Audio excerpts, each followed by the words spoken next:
C'est une journée qui va être commémorée parce qu'on va penser à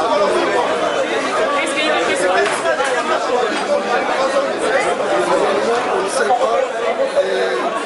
Madame, les jours là vous m'avez parlé de la journée, maintenant vous venez me parler de la marche.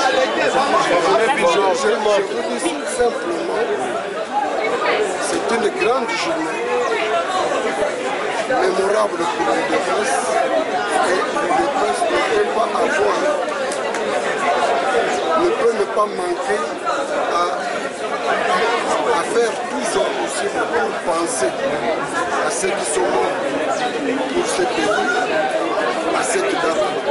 Donc tout ce qu'il conviendrait à faire, je crois que les gens de l'UDPS sont aussi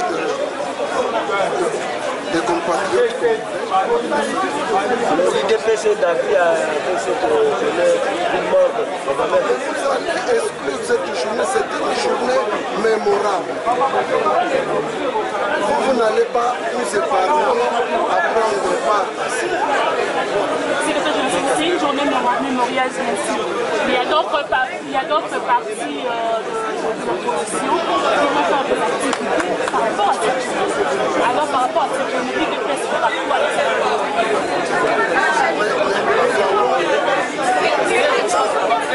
On a parlé d'une ville. Est-ce que la ville morte, les gens de l'UDPS peuvent la passer?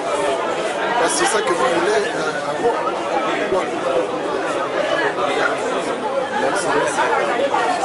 Fêter cet anniversaire. Et puisque vous parlez de la dignité de et demain c'est déjà la journée décrétée par certains de la société civile et de l'opposition aussi, qui est la part de l'UDPS qui participera à cette L'UDPS, c'est le parti qui a enregistré le plus de morts le 16 février. Et pour l'UDPS, tout ce qui est prévu pour commémorer ces morts est le bienvenu. Voilà pourquoi le président Nabisso a dit message. Il a envoyé un grand message pour dire que les combattants de l'UDPS doivent se soumettre à tous les programmes qui sont prévus pour commémorer nos morts. Et donc demain, c'est se référer au message du président qui demande que nous soyons solidaires avec tout ce qui est prévu pour commémorer le 16 février. Je vous remercie. Quel sens vous donnez aujourd'hui à l'existence de l'UDPS 34 ans après? Oui, c'est une grande journée que nous célébrons avec faste. Une grande journée où les pères fondateurs de l'UDPS avaient décidé de la création de ces grands partis qui a gagné le cœur des millions de Congolais. Une grande journée que nous avons effectuée ensemble.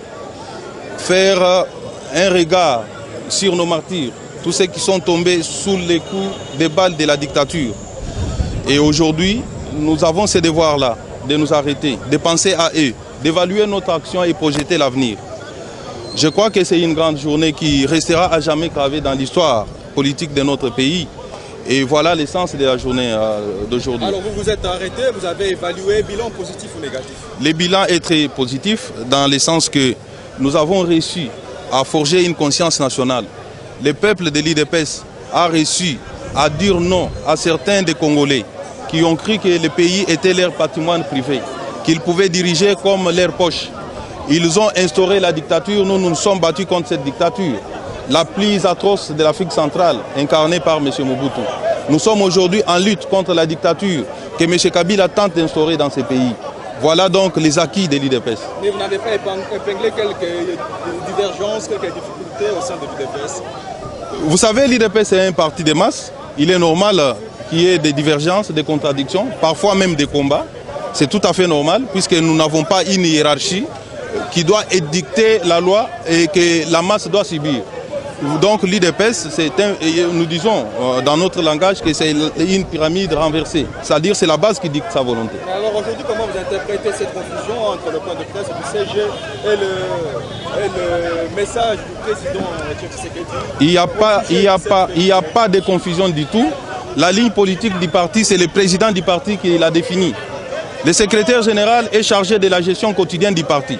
Normalement, pour engager les partis, le secrétaire général doit consulter le président. Il est là pour exécuter les décisions du président.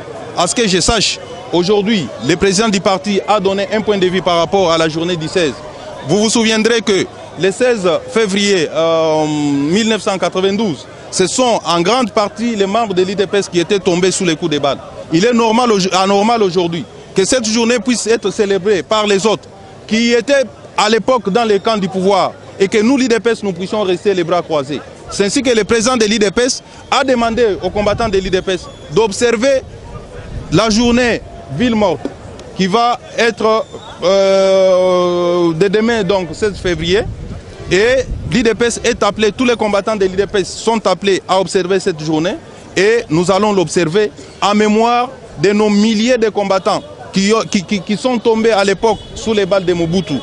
Aussi donner un message clair à M. Kabila qu'il n'a pas le droit de réinstaurer la dictature dans ce pays et il trouvera le peuple congolais sur son chemin. Merci beaucoup. Merci bien.